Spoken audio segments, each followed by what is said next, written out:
Hello and welcome. On this video, we're going to show you how to use the application denyList rule.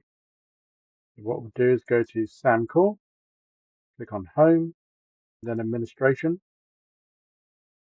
Here you should find the application denyList button. If it's missing, first check on the application allow list automation rules that you haven't checked on the last setting, which automatically sets up denyList rules, as that will remove this button from the administration page.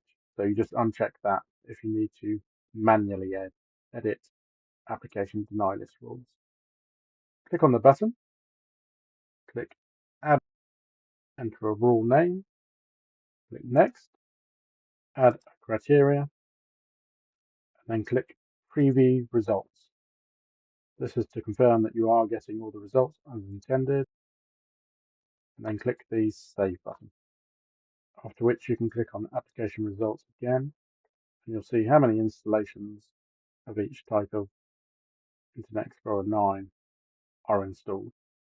You can also then go into Reports, find a report under the denyList rule, click on denyList applications per computer, applications like Internet Explorer 9, click on Show Report, and here you'll see all the devices that have that application installed and also how much usage.